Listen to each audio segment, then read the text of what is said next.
The pictorial key to the tarot, being fragments of a secret tradition under the veil of divination by Arthur Edward Waite. Read by Wanderplea. Preface.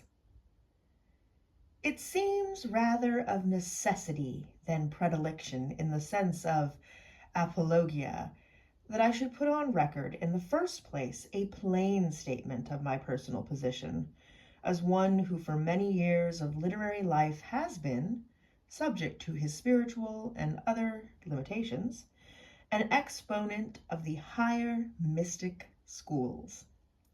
It will be thought that I am acting strangely in concerning myself at this day with what appears at first sight and simply a well-known method of fortune-telling.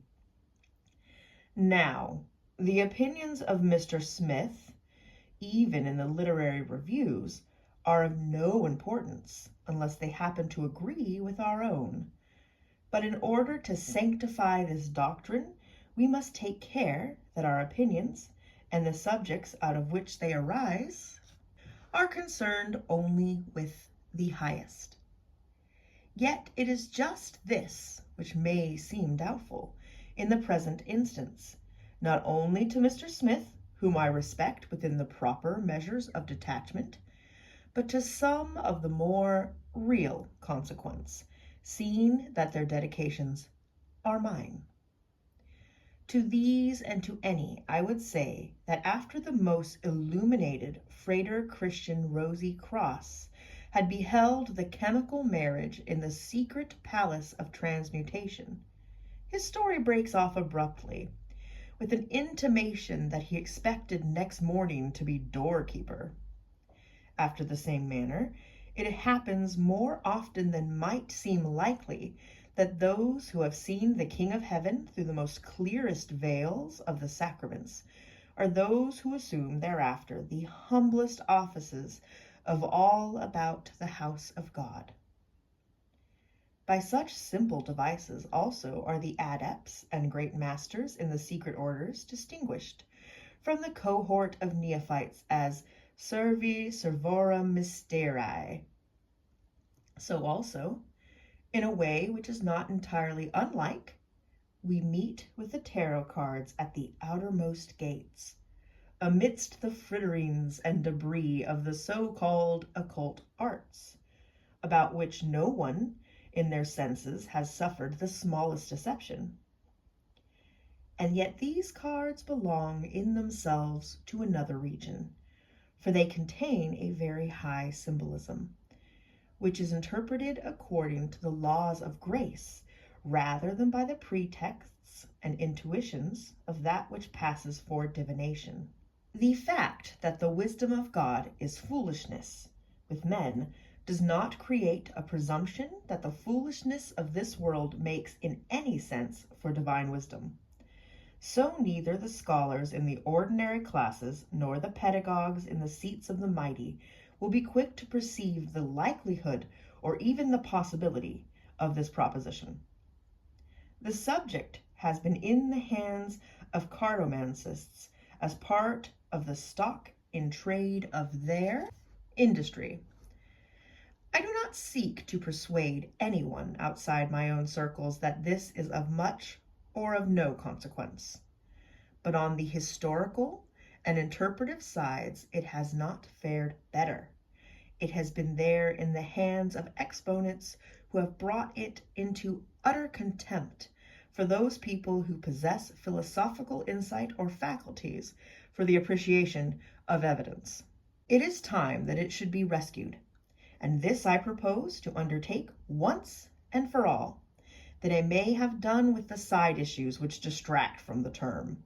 As poetry is the most beautiful expression of the things that are of all most beautiful, so is symbolism the most catholic expression in concealment of things that are most profound in the sanctuary, and that have not been declared outside it with the same fullness by means of the spoken word.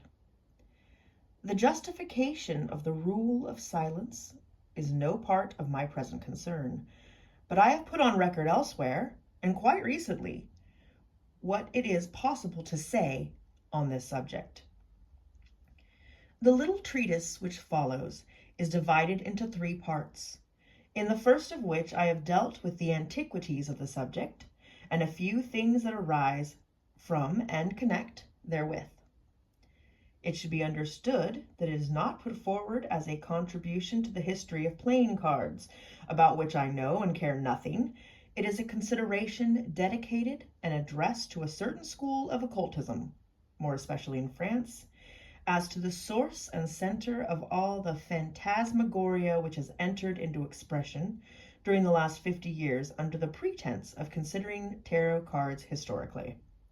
In the second part, I have dealt with the symbolism according to some of its higher aspects, and this also serves to introduce the complete and rectified tarot, which is available separately in the form of colored cards, the designs of which are added to the present text in black and white. They have been prepared under my supervision, in respect of the attributions and meanings, by a lady who has high claims as an artist. Regarding the divinatory part, by which my thesis is terminated, I consider it personally as a fact in the history of the tarot. As such, I have drawn, from all published sources, a harmony of the meanings which have been attached to the various cards, and I have given prominence to one method of working that has not been published previously, having the merit of simplicity, while it is also of universal application. It may be held to replace the cumbrous and involved systems of the larger handbooks. Part 1. The Veil and its Symbols, Introductory and General. The pathology of the poet says that the undevout astronomer is mad. The pathology of the very plain man says that genius is mad, and between these extremes, which stand for 10,000 analogous excesses, the sovereign reason takes the part of a moderator and does what it can. I do not think that there is a pathology of the occult dedications, but about their extravagances no one can question, and it is not less difficult than thankless to act as a moderator regarding them. Moreover, the pathology, if it existed, would probably be an empiricism rather than a diagnosis, and would offer no criterion. Now, occultism is not like mystic faculty, and it very seldom works in harmony either with business aptitude in the things of ordinary life, or with the knowledge of the canons of evidence in its own sphere. I know that for the high art of ribaldry there are few things more dull than the criticism which maintains that a thesis is untrue, and cannot understand that it is decorative. I know also that after long dealing with doubtful doctrine or with difficult research, it is always refreshing, in the domain of this art, to meet with what is obviously of fraud, or at least of complete unreason. But the aspects of history, as seen through the lens of occultism, are not as a rule decorative, and have few gifts of refreshment to heal the lacerations which they inflict on the logical understanding. It almost requires a frater sapiens dominabitur astris in the fellowship of the Rosy Cross to have the patience which is not lost amidst clouds of folly when the consideration of the tarot is undertaken in accordance with the higher law of symbolism. The true tarot is symbolism. It speaks no other language and offers no other signs. Given the inward meaning of its emblems, they do become a kind of alphabet, which is capable of indefinite combinations and makes true sense in all. On the highest plane, it offers a key to the mysteries, in a manner which is not arbitrary and has not been read in. But the wrong symbolical stories have been told concerning it, and the wrong history has been given in every published work which so far has dealt with the subject. It has been intimated by 2 or 3 writers that, at least in respect of the meanings, this is unavoidably the case because few are acquainted with them, while these few hold by transmission under pledges and cannot betray their trust. The suggestion is fantastic on the surface, for there seems a certain anticlimax in the proposition that a particular interpretation of fortune-telling, l'art de tirer les cartes, can be reserved for sons of the doctrine. The fact remains, notwithstanding, that a secret tradition exists regarding the tarot, and as there is always the possibility that some minor arcana of the mysteries may be made public with a flourish of trumpets, it will be as well to go before the event and to warn those who are curious in such matters that any revelation will contain only a third part of the earth and sea and a third part of the stars of heaven in respect to the symbolism. This is for the simple reason that neither in root matter nor in development has more been put into writing, so that much will remain to be said after any pretended unveiling. The guardians of certain temples of initiation who keep watch over mysteries of this order have therefore no cause for alarm. In my preface to The Tarot of the Bohemians, which, rather by accident of things, has recently come to be reissued after a long period, I have said what was then possible or seemed most necessary.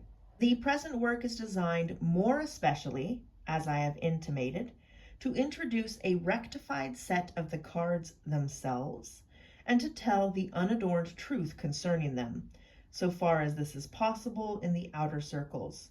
As regards the sequence of greater symbols, their ultimate and highest meaning lies deeper than the common language of picture or hieroglyph. This will be understood by those who have received some part of the secret tradition. As regards the verbal meanings allocated here to the more important trump cards, they are designed to set aside the follies and impostures of past attributions, to put those who have the gift of insight on the right track, and to take care, within the limits of my possibilities, that they are the truth so far as they go. It is regrettable in several respects that I must confess to certain reservations, but there is a question of honor at issue. Furthermore, between the follies on the one side of those who know nothing of the tradition, yet are in their own opinion the exponents of something called occult science and philosophy, and on the other side between the make-believe of a few writers who have received part of the tradition and think that it constitutes a legal title to scatter dust in the eyes of the world without, I feel that the time has come to say what it is possible to say, so that the effect of current charlatanism and unintelligence may be reduced to a minimum. We shall see in due course that the history of tarot cards is largely of a negative kind, and that, when the issues are cleared by the dissipation of reveries and gratuitous speculations expressed in the terms of certitude, there is in fact no history prior to the 14th century. The deception and self-deception regarding their origin in Egypt, India, or China put a lion spirit into the mouths of the first expositors, and the later occult writers have done little more than reproduce the first false testimony in the good faith of an intelligence unawakened to the issues of research. As it so happens, all expositions have worked within a very narrow range and owe, comparatively speaking, little to the inventive faculty. One brilliant opportunity has at least been missed, for it has not so far occurred to any one that the tarot might perhaps have done duty and even originated as a secret symbolic language of the Albigensian sex. I commend this suggestion to the lineal descendants in the spirit of Gabrielle Rossetti and Eugene Arrow, to Mr. Harold Bailey as another new light on the Renaissance, and as a taper, at least in the darkness which, with great respect, might be serviceable to the zealous and all-searching mind of Mrs. Cooper Oakley. Think only what the supposed testimony of watermarks on paper might gain from the tarot card of the Pope or the Hierophant in connection with the notion of a secret Albigensian patriarch, of which Mr. Bailey has found in these same watermarks so much material to his purpose.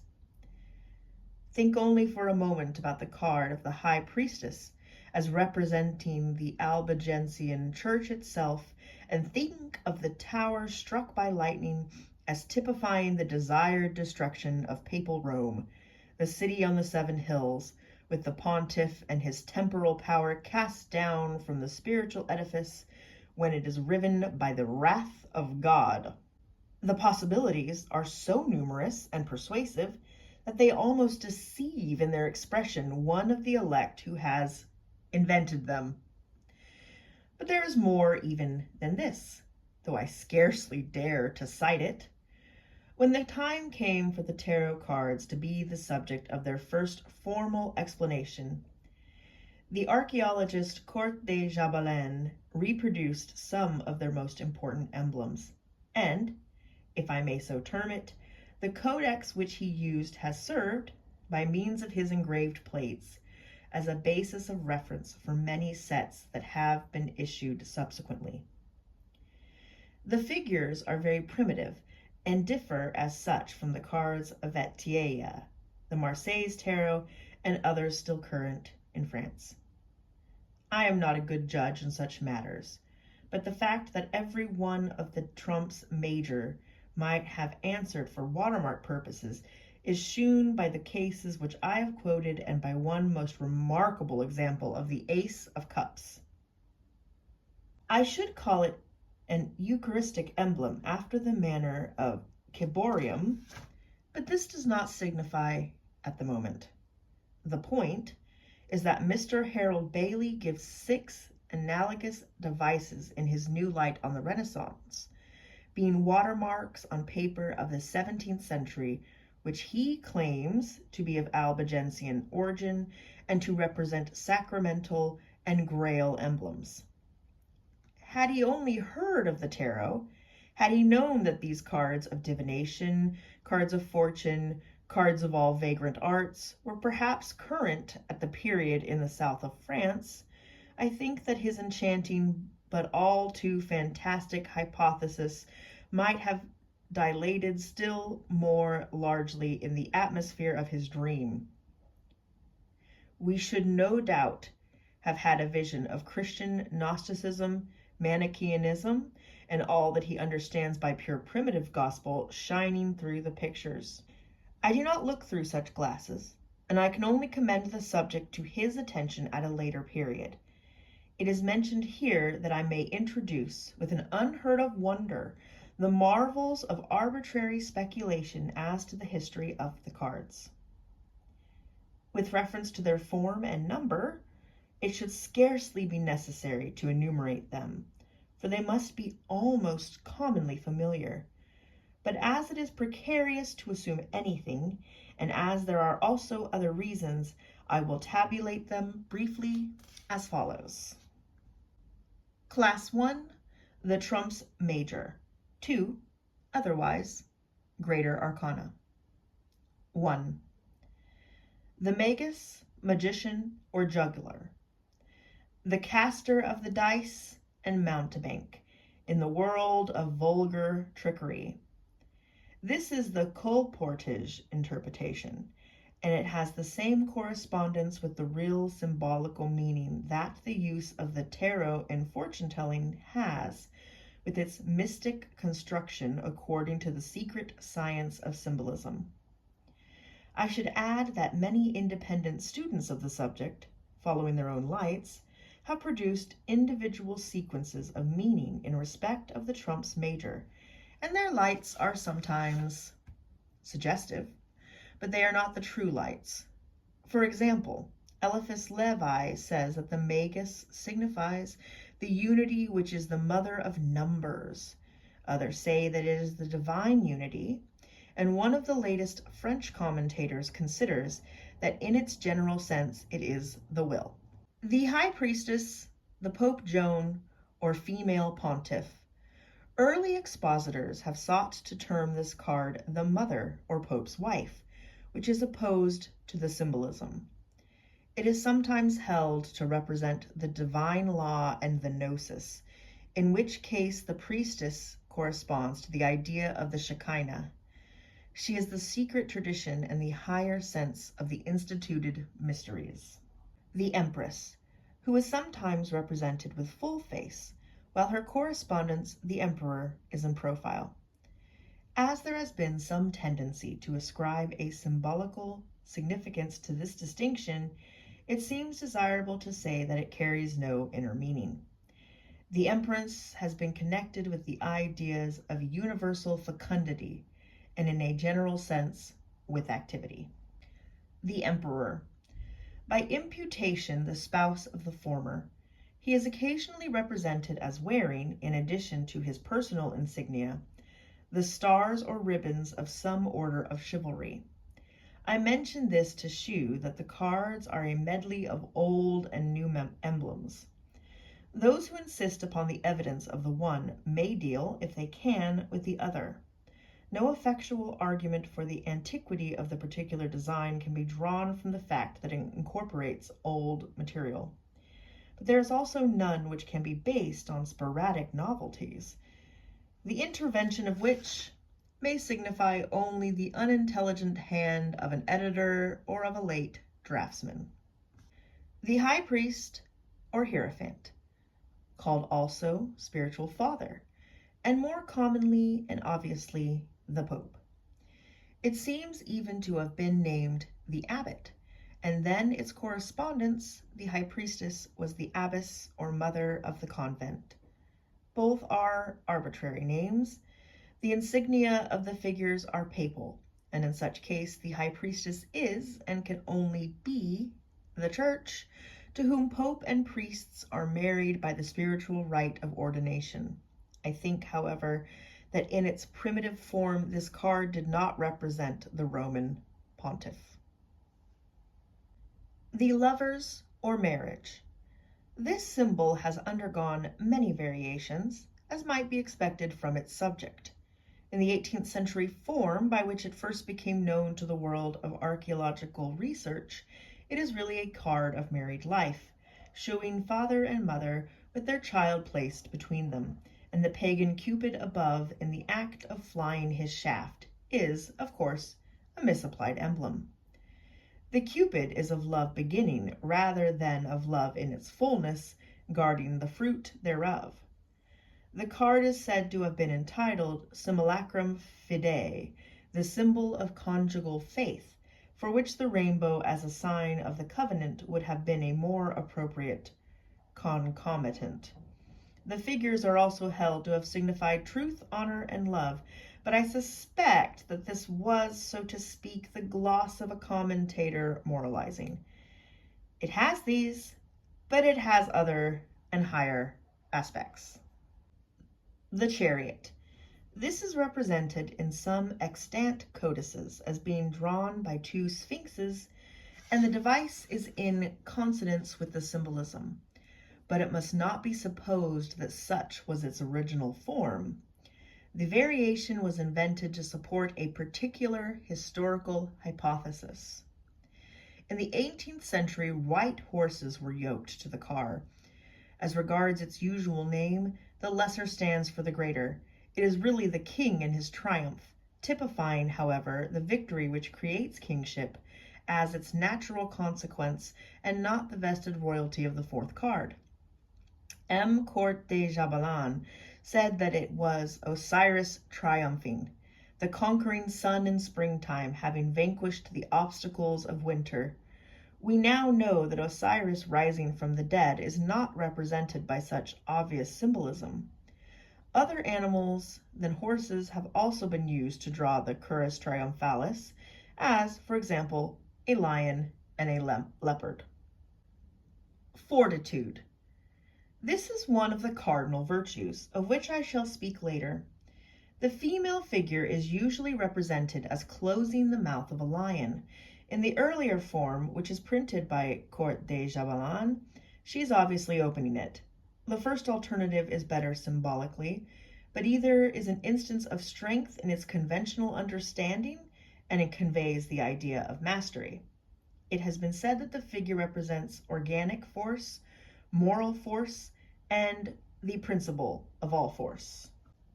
The hermit, as he is termed in common parlance, stands next on the list. He is also the capuchin, and in more philosophical language, the sage.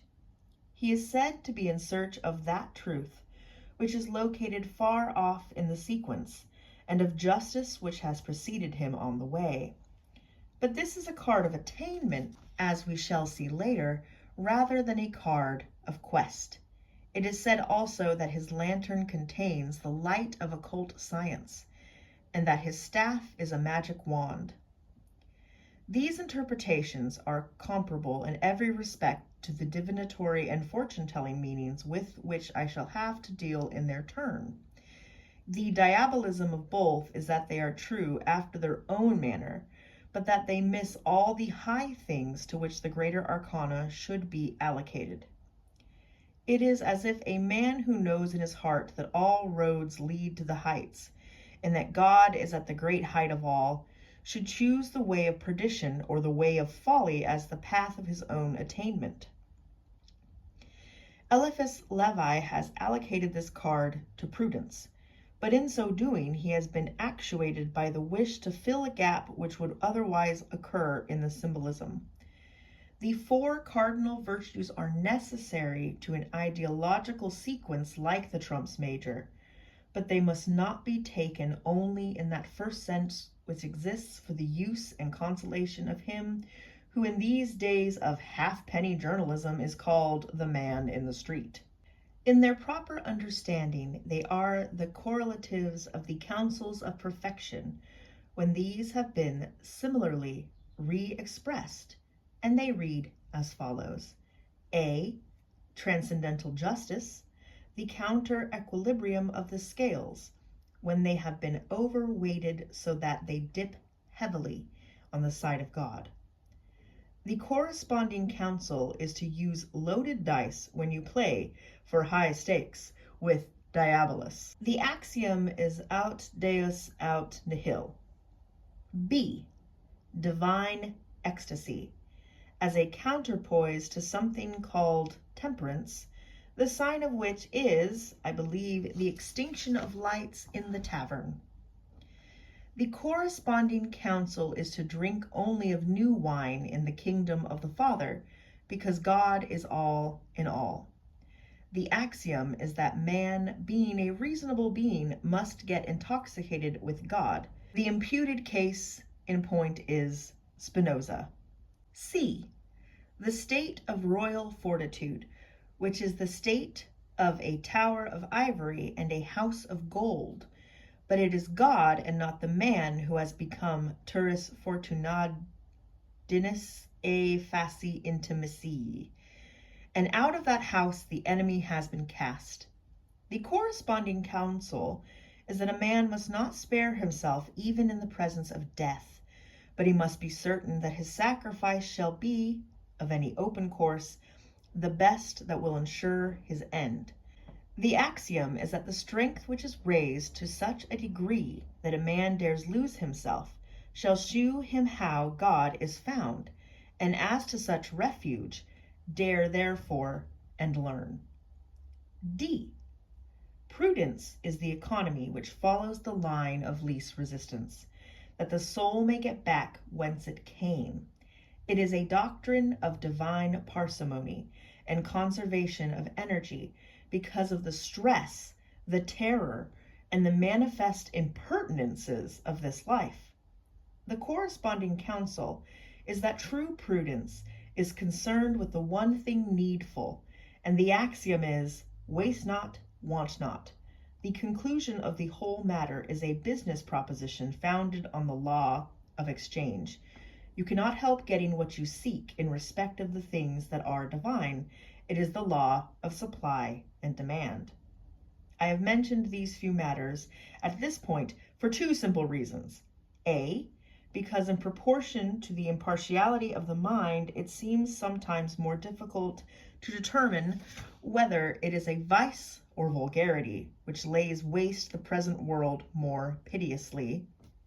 B, because in order to remedy the imperfections of the old notions, it is highly needful on occasion to empty terms and phrases of their accepted significance, that they may receive a new and more adequate meaning. The Wheel of Fortune. There is a current manual of cartomancy which has obtained a considerable vogue in England, and amidst a great scattermeal of curious things to no purpose has intersected a few serious subjects. In its last and largest edition, it treats in one section of the tarot, which, if I interpret the author rightly, it regards from beginning to end as the Wheel of Fortune. This expression being understood in my own sense, I have no objection to such an inclusive, though conventional description. It obtains in all the worlds, and I wonder that it has not been adopted previously as the most appropriate name on the side of common fortune-telling. It is also the title of one of the trumps major, that indeed of our concern at the moment, as my subtitle shews. Of recent years, this has suffered many fantastic presentations, and one hypothetical reconstruction which is suggestive of its symbolism. The wheel has 7 radii. In the 18th century, the ascending and descending animals were really of nondescript character, one of them having a human head.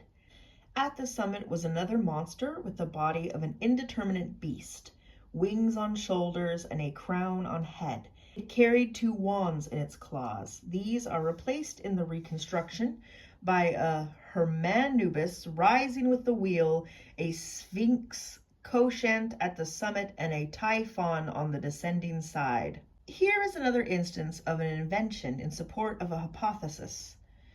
But if the latter be set aside, the grouping is symbolically correct and can pass as such. Justice.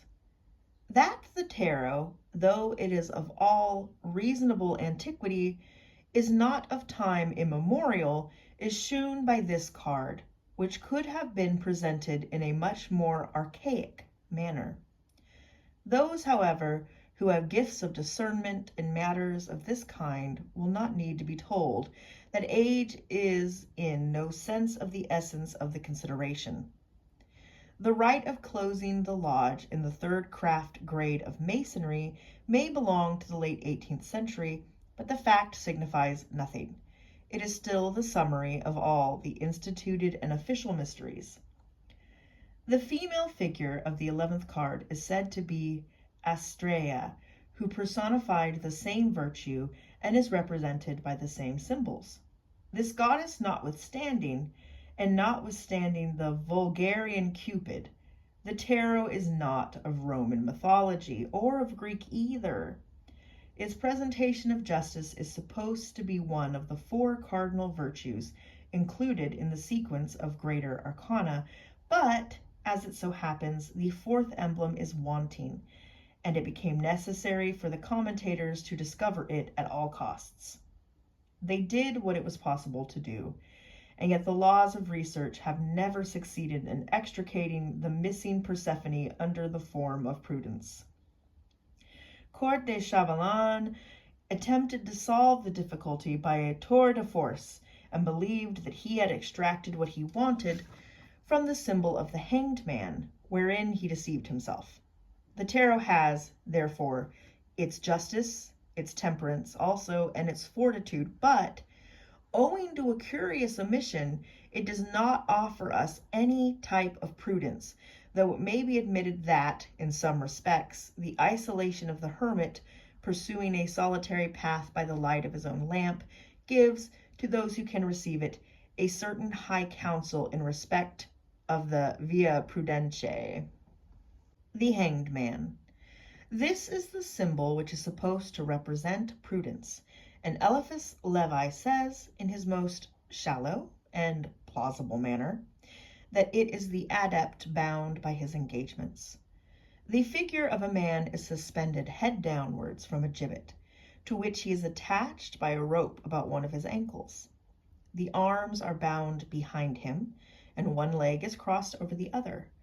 According to another, and indeed the prevailing interpretation, he signifies sacrifice, but all current meanings attributed to this card are cartomancists' intuitions, apart from any real value on the symbolical side.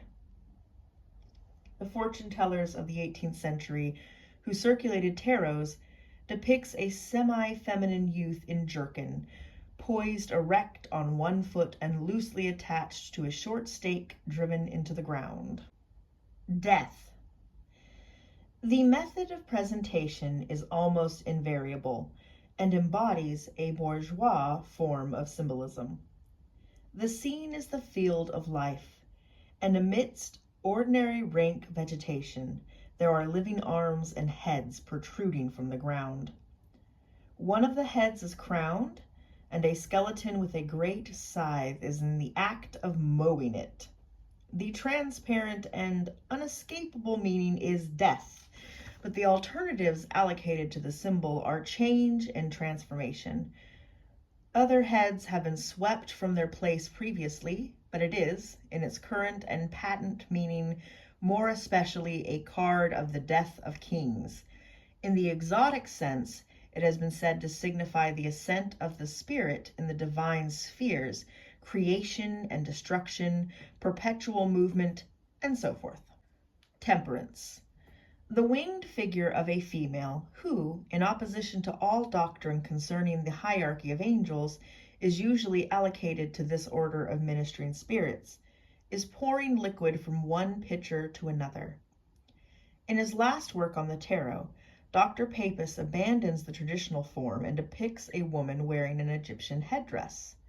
The first thing which seems clear on the surface is that the entire symbol has no especial connection with temperance, and the fact that this designation has always obtained for the card offers a very obvious instance of a meaning behind meaning, which is the title in chief to consideration in respect of the tarot as a whole.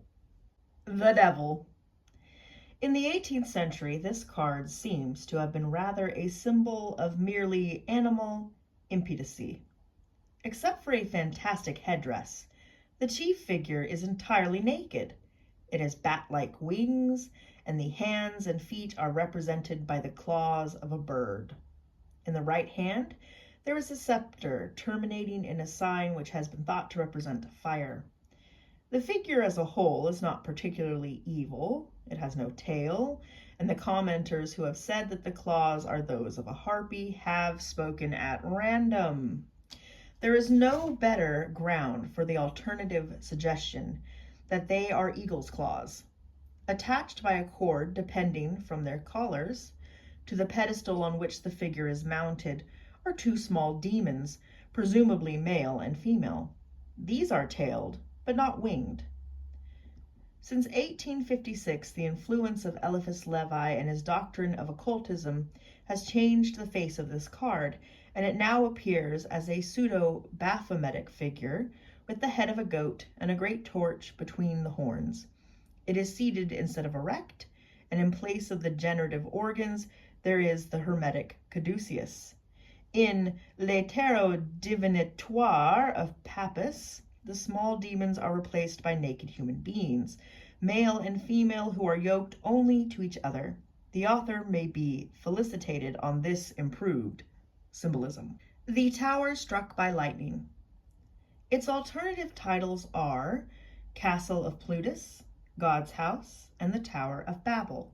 In the last case, the figures falling therefrom are held to be Nimrod and his minister.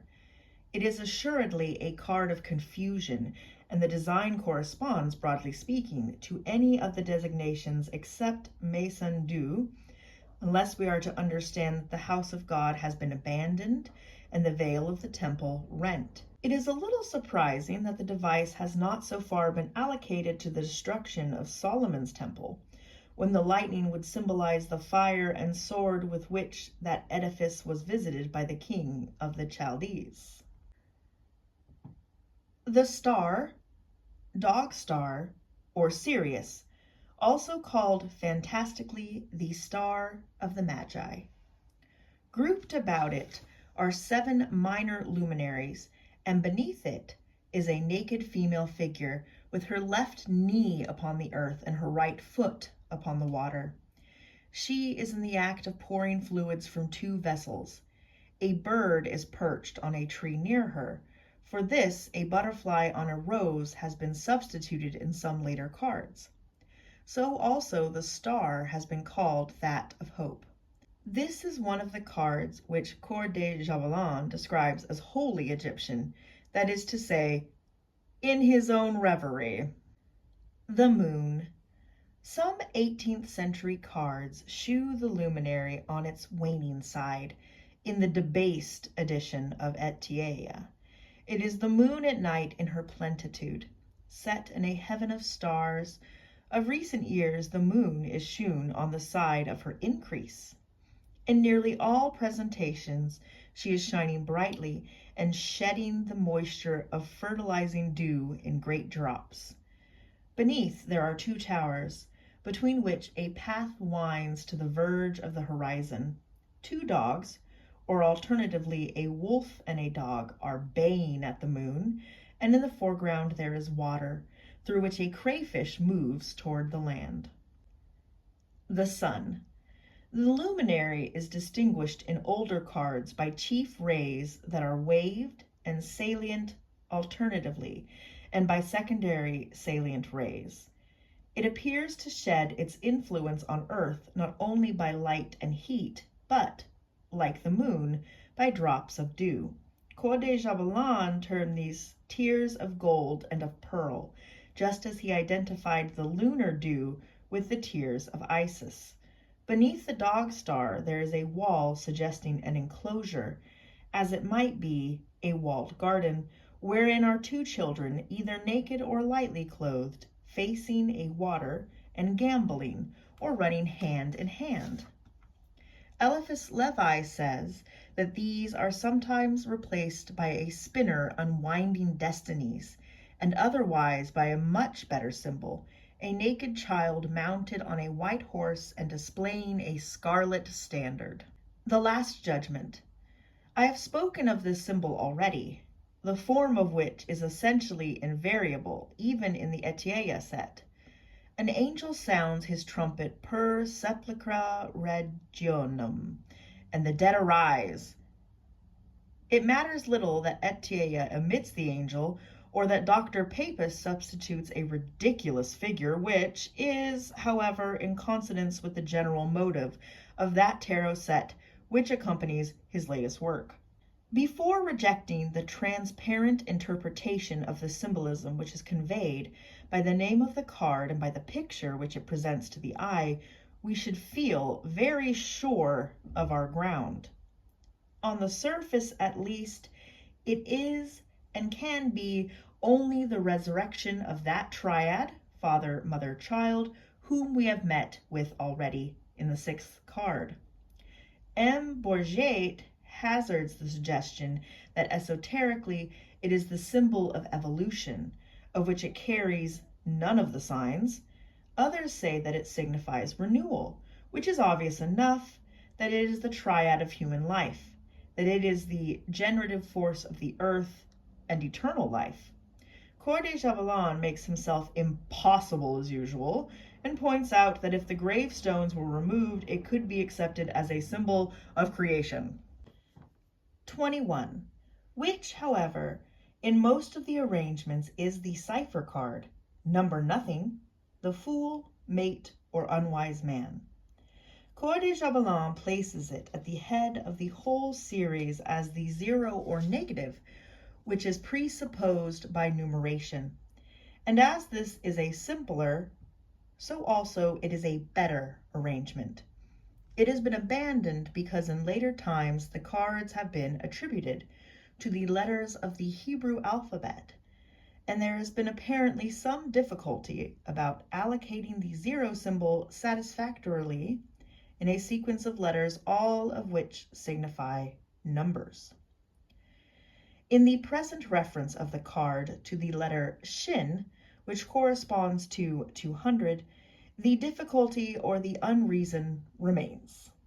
The truth is that the real arrangement of the cards has never transpired. The fool carries a wallet. He is looking over his shoulder and does not know that he is on the brink of a precipice. But a dog or other animal, some call it a tiger, is attacking him from behind, and he is hurried to his destruction unawares. Etienne has given a justifiable variation of this card, as generally understood, in the form of a court jester with cap, bells, and motley garb.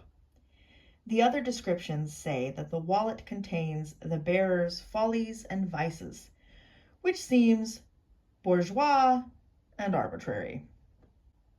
The world, the universe, or time.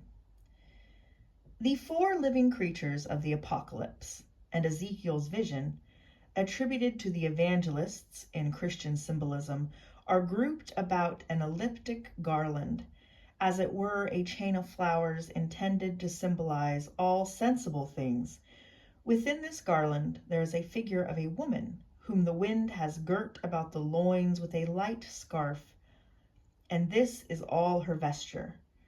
She is in the act of dancing, and has a wand in either hand. It is eloquent as an image of the swirl of the sensitive life, of joy attained in the body, of the soul's intoxication in the earthly paradise, but still guarded by the divine watchers, as if by the powers and the graces of the holy name, Tetragrammaton, JVHV, those four ineffable letters which are sometimes attributed to the mystical beasts. Eliphas Levi calls the garland a crown, and reports that the figure represents truth. Dr. Papus connects it with the absolute and the realization of the great work. For yet others, it is a symbol of humanity and the eternal reward of a life that has been spent well. It should be noted that in the four quarters of the garland there are four flowers distinctively marked.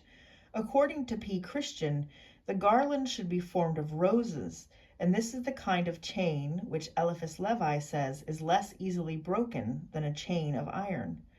Perhaps by antithesis, but for the same reason, the iron crown of Peter may lie more lightly on the heads of sovereign pontiffs than the crown of gold on kings. Class 2. The four suits. 3. Otherwise, Lesser Arcana.